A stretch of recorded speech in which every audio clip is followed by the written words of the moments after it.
नमस्कार, स्वागत है आप सभी का इंडिया पर। मैं हूं निशांत गुप्ता और मैं प्रियांशु मिश्रा। नगर निकाय चुनाव को लेकर एक नई अपडेट के साथ हम इस बार फिर आपके सामने हाजिर हुए हैं। नगर निकाय चुनाव का अंतिम आरक्षण आने के बाद सीतापुर की नगर पालिका और पंचायतों में कई दावेदार और मौजूदा चेयरमैन ऐसे हैं जो बिना लड़े ही चुनावी रेस से बाहर हो गए। लेकिन जो दावेदार चुनावी रेस से बाहर हुए हैं वह अपनी किसी खास को अध्यक्ष पद का चुनाव लड़ाने की फिराक में है, यानी मोहरे बिछाने का भी खेल अब शुरू हो चुका है। हालांकि हाई कोर्ट की लखनऊ बेंच ने सोमवार को ओबीसी आरक्षण पर सुनवाई करते हुए 12 दिसंबर यानी मंगलवार तक चुनाव आयोग को निकाय चुनाव की तारीखों का ऐलान करने पर रोक लगाने के आदेश दिए हैं, जिससे दावेदारों में खलबली मच गई है और वह भगवान से प्रार्थना कर रहे हैं कि सीट बदल जाए। आपको बता दें कि भाजपा सरकार में यह नई बात नहीं है। पिछले वर्ष हुए पंचायत चुनाव में भी आरक्षण का मुद्दा हाई कोर्ट के बाद सुप्रीम कोर्ट तक गया था और सुप्रीम कोर्ट की दखल अंदाजी के बाद पूरा आरक्षण ही बदलना पड़ा था। सीट बदलेगी या नहीं या तो वक्त बताएगा, लेकिन दावेदार अध्यक्ष पद की सीट को कैसे भी अपने पाले में करने की जुगत में है।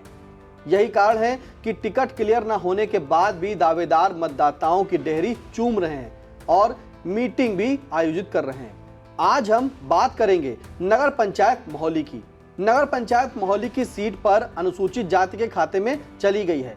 ऐसे में मौजूदा चेयरमैन सरिता गुप्ता चुनावी रेस से बाहर हो गई हैं, लेकिन उनके पति पूर्व चेयरमैन दिनेश गुप्ता टीटू की किसी खास को लड़ाने की चर्चाएं भी जोरों पर हैं। हमारे सहयोगी प्रियांशु मिश्रा दर्शकों को बताएंगे कि नगर पंचायत मोहाली में कौन कौन से दावेदार हैं जो चुनावी मैदान में उतरने को तैयार हैं। तो बताएं प्रियांशु जी। जी निशांत, आपको बता दें कि नगर पंचायत मोहाली की सीट अनुसूचित जाति के लिए आरक्षित होने के बाद यहां का पूरा सीन ही चेंज हो गया है। कई दावेदार चुनाव लड़ने की रेस से ही बाहर हो गए हैं, जिसमें मौजूदा चेयरमैन सरिता गुप्ता का भी नाम शामिल है। सीट आरक्षित होने के बाद अब दावेदार अपने किसी खास को चुनाव लड़ने की तैयारी में है। अब हम बात करेंगे नगर पंचायत मोहाली में अध्यक्ष पद के कौन कौन से दावेदार किस पार्टी से अपना दावा कर रहे हैं। सबसे ज्यादा टिकट की मारामारी भारतीय जनता पार्टी से है, जबकि सबसे ज्यादा दावेदार टिकट की लाइन में भी भारतीय जनता पार्टी के ही हैं। वहीं सपा, बसपा और कांग्रेस से अभी तक किसी के भी आवेदन नहीं हुए हैं। अब बात करेंगे भारतीय जनता पार्टी से चुनाव लड़ने का सपना संजोने वाले दावेदारों की। तो सबसे पहला नाम आता है सरिता गुप्ता। सरिता गुप्ता मौजूदा चेयरमैन हैं और सीट आरक्षित होने के बाद यह चुनावी रेस से बाहर हो गई हैं, लेकिन इनके पति पूर्व चेयरमैन दिनेश गुप्ता टीटू की अपने खास सेवक नीरज को चुनाव लड़ाने की तैयारी कर रहे हैं और भाजपा से टिकट की भी दावेदारी कर रहे हैं। चूंकि दिनेश गुप्ता टीटू धौराड़ा सांसद और भाजपा की राष्ट्रीय उपाध्यक्ष रेखा अरुण वर्मा के काफी खास माने जाते हैं और यह टिकट के प्रबल दावेदार भी हैं। ऐसी चर्चाएं हैं कि दिनेश गुप्ता टीटू अपनी सियासी रणभूमि छोड़ने को तैयार नहीं है और अब वह अपने खास सेवक नीरज को चुनावी अखाड़े में उतारने की तैयारी कर रहे हैं। आपको बता दें कि पिछले 10 वर्षों से अध्यक्षी की सीट दिनेश गुप्ता टीटू के घर में ही रही है। 2012 में दिनेश कुमार गुप्ता टीटू अध्यक्ष बने थे, जबकि 2017 के चुनाव में इनकी पत्नी सरिता गुप्ता अध्यक्ष चुनी गई थी। अब वह अपने किसी खास को चुनाव लड़ाकर जीत की हैट्रिक लगाने को बेताब है। फिर बात करेंगे अशोक दीक्षित। ये भी चुनावी मैदान से बाहर हो गए हैं क्योंकि सीट अनुसूचित जाति के लिए आरक्षित हो गई है, लेकिन पूर्व चेयरमैन अशोक दीक्षित, चर्चाएं हैं कि अशोक दीक्षित अपने किसी खास को चुनावी अखाड़े में उतारने की तैयारी कर रहे हैं और पहले आपको बता दें कि यह टिकट से भाजपा से टिकट की दावेदारी कर रहे थे, लेकिन सीट बदलने के बाद अपने खासम खास को भाजपा से टिकट दिलाकर नगर पंचायत अध्यक्ष की सीट पर काबिज होना चाह रहे हैं। आपको बता दें कि अशोक दीक्षित 2 बार नगर पंचायत मोहाली के चेयरमैन रहे और इनके नाम नगर पंचायत मोहाली का पहला अध्यक्ष बनने का भी रिकॉर्ड दर्ज है। 2012 के चुनाव में इन्हें दिनेश कुमार गुप्ता टीटू ने हराया था और माना यह भी जा रहा है कि अगर अशोक दीक्षित के खास को टिकट को अगर भारतीय जनता पार्टी से नहीं मिलता है तो वह अपने किसी खास को निर्दलीय भी लड़वा सकते हैं। अब बात करेंगे डॉक्टर हेमराज गौतम की। तो डॉक्टर हेमराज गौतम पेशे से चिकित्सक हैं और यह सीट का इंतजार कर रहे थे कि यह सीट जो है अनुसूचित जाति के लिए आरक्षित हो जाए और ऐसा ही हुआ। सीट अनुसूचित जाति के लिए आरक्षित भी हो गई। अब यह भाजपा से टिकट की दावेदारी कर रहे हैं। बात करेंगे सर्वेश बंसल की। सर्वेश बंसल जिला पंचायत सदस्य भी रह चुके हैं और राजनीति में यह लगातार सक्रिय हैं। या भी भाजपा से टिकट की दावेदारी कर रहे हैं और नगर पंचायत में इनकी होर्डिंग्स भी देखी जा रही हैं। राम सहारे एक बार सभासद रह चुके हैं और यह भी सीट आरक्षित होने का इंतजार कर रहे थे। यह भी भाजपा से टिकट की दावेदारी कर रहे हैं। वीरेंद्र चौधरी एक बार सभासद रह चुके हैं और ये भी भाजपा से टिकट की दावेदारी कर रहे हैं। आपको बता दें कि वीरेंद्र चौधरी भी चाहते थे कि सीट अनुसूचित जाति हो और ऐसा ही हुआ, सीट अनुसूचित जाति के खाते में आरक्षित हुई और अब यह भाजपा से टिकट की दावेदारी कर रहे हैं। बात करेंगे राजेश कनौजिया की, तो राजेश कनौजिया भी राजनीति में लगातार सक्रिय हैं। इनका भी नाम तब चर्चा में आया जब सीट अनुसूचित जाति के लिए आरक्षित हुई। इससे पूर्व वह जिला पंचायत का चुनाव भी लड़े थे और हालांकि वो उन्हें हार का सामना करना पड़ा था और 2022 के विधानसभा चुनाव में समाजवादी पार्टी से हरगांव विधानसभा क्षेत्र से टिकट की दावेदारी कर रहे थे, लेकिन इन्हें टिकट नहीं मिल पाया था और अब वह भाजपा के टिकट पर चुनावी नैया पार लगाने की जुगत में है। बात करेंगे शोभाराम उर्फ पप्पू की, तो शोभाराम उर्फ पप्पू का नाम सीट आरक्षित होने के बाद चर्चा में आया।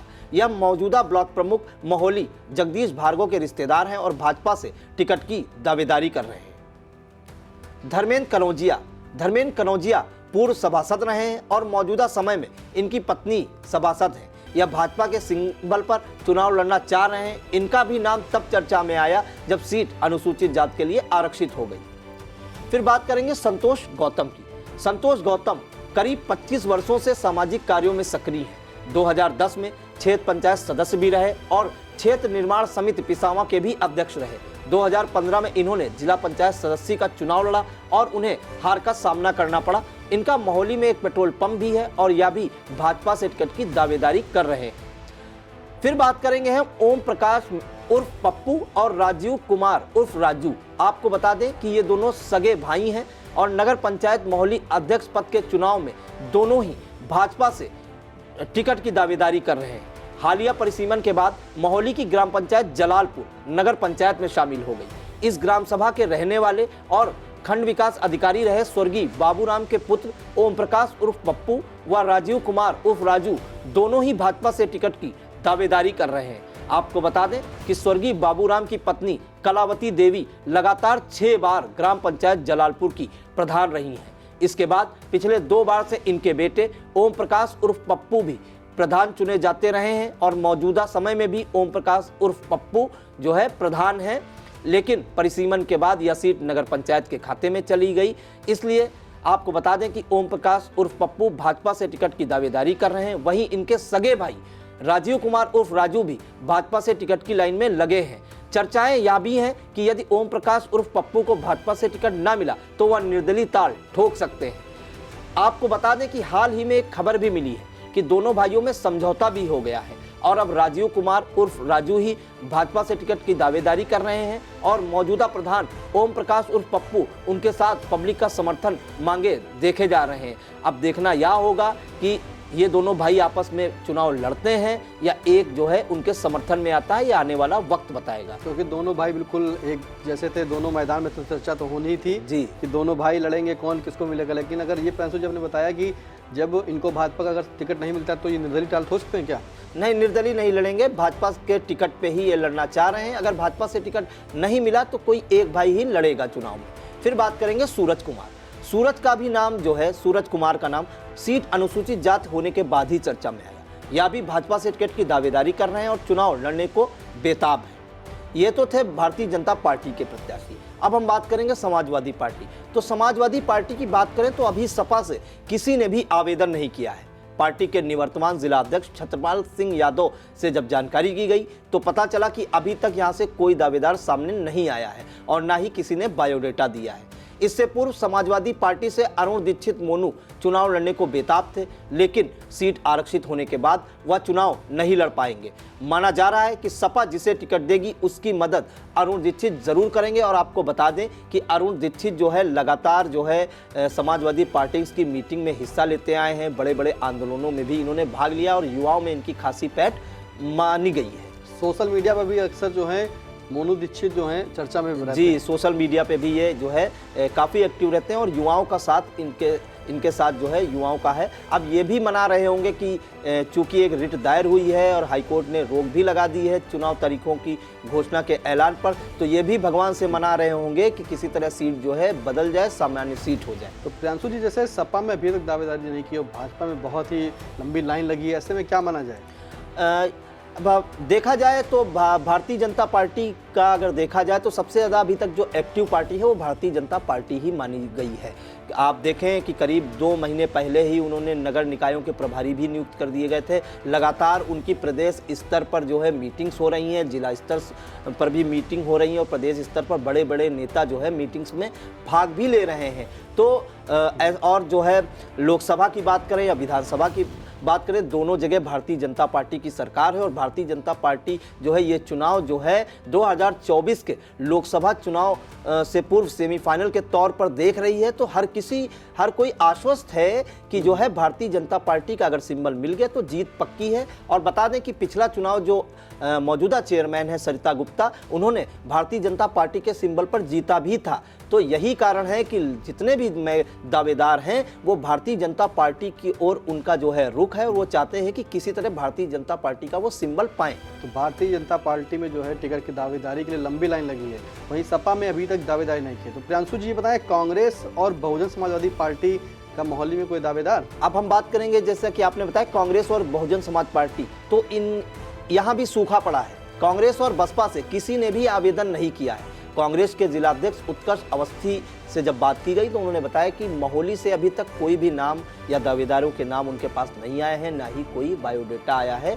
तो अभी और आपको बता दें कि बहुजन समाज पार्टी की बात करें तो बहुजन समाज पार्टी का जो सीन है वो दूसरी पार्टियों के प्रत्याशी जो दावेदार हैं उन पर उनकी नज़र है कि अगर जो भाजपा से टिकट मांग रहे हैं, अगर उन्हें टिकट नहीं मिला भाजपा से तो वो हो सकता है अपनी पार्टी से उन्हें टिकट दे। जैसा कि नगरपालिका सीतापुर में देखा गया, संजीव गुप्ता टिंचू जो है अपनी पत्नी रुचि गुप्ता के लिए समाजवादी पार्टी से टिकट मांग रहे हैं। अगर उन्हें नहीं मिला तो यह तय माना जा रहा है कि बहुजन समाज पार्टी जो है रुचि गुप्ता को ही टिकट देगी, ऐसा तय माना जा रहा है, चर्चाएं हैं। तो ये सीतापुर का उसमें अपने जो है बताया, सीतापुर में संजय गुप्ता टिंचो। तो जिस प्रकार से बहुजन समाज पार्टी आपने बताया कि जो भारतीय जनता पार्टी के मोहाली में दावेदार है, अगर उनको नहीं मिलता है तो बहुजन में जा सकते हैं, तो कहीं ना कहीं भाजपा के वोट बैंक में सेंध मारने का काम करेंगे। बिल्कुल मान सकते हैं, क्योंकि बहुजन समाज पार्टी जो है का अच्छा खासा वोटर भी है और निर्णायक की भूमिका भी बदल सकता है। और आपको बता दें कि हमने पूर्व में भी बताया कि बहुजन समाज पार्टी ने जो है नगरपालिका सीतापुर के चुनाव में अहम भूमिका निभाई थी। ललित श्रीवास्तव चंचल लड़े थे और अच्छा खासा वोट पाए थे। तो बहुजन समाज पार्टी का जो प्रत्याशी है वो चुनावी समीकरण को जरूर बदल सकता है। फिर बात करेंगे आम आदमी पार्टी। तो आम आदमी पार्टी से एक आवेदन राधेश्याम कनौजिया का हुआ है। आपके जो जिलाध्यक्ष हैं आनंद जायसवाल ने बताया कि राधेश्याम कनौजिया का आवेदन उन्हें मिला है। वो जो है नगर पंचायत मोहाली के अध्यक्ष पद का चुनाव जो है लड़ने को बेताब है। और खास बात बता दें कि राधेश्याम कनौजिया की बात करें तो वह पूर्व सपा एमएलसी आनंद भदौरिया के इर्द गिर्द पहले देखे जाते थे। इसके बाद भाजपा सरकार बन गई और यह मिश्रिक विधायक रामकृष्ण भार्गव के साथ अक्सर देखे गए, चाहे पार्टी के मंच हों या उनके आवास पर भी देखे गए। फिर इन्होंने आम आदमी पार्टी का हाथ थामा और अब वह आपके टिकट पर अध्यक्ष बनने का सपना संजोए। तो हमारे सहयोगी प्रियांशु मिश्रा ने आपको पूरी जानकारी दी। नगर पंचायत मोहाली का जो हाल बताया वो अब क्या था। सबसे ज़्यादा टिकट की जो मारामारी है वो भारतीय जनता पार्टी की है, वहीं सपा, बसपा, कांग्रेस और आप से दावेदारी करने में कोई खास दिलचस्पी नहीं ले रहा है। तो नगर पंचायत मोहाली में मोहरे बिछाने का खेल शुरू हो चुका है। टिकट किसका होगा यह आने वाला वक्त बताएगा। हालांकि अभी भी जो दावेदार थे वह सीट चेंज होने का इंतजार कर रहे हैं। आगे हम आपको अन्य नगर पंचायतों के दावेदारों का हाल दिखाएंगे। आपको यह एपिसोड कैसा लगा कमेंट बॉक्स में जाकर कमेंट करें और कोई अन्य सुझाव हो तो हमें कमेंट के माध्यम से जरूर बताएं। नगर निकाय चुनाव से संबंधित जिस प्रकार के सुझाव या कोई भी बात हो तो वो कमेंट के माध्यम से जरूर पूछें और आई इंडिया चैनल को सब्सक्राइब करें, लाइक करें।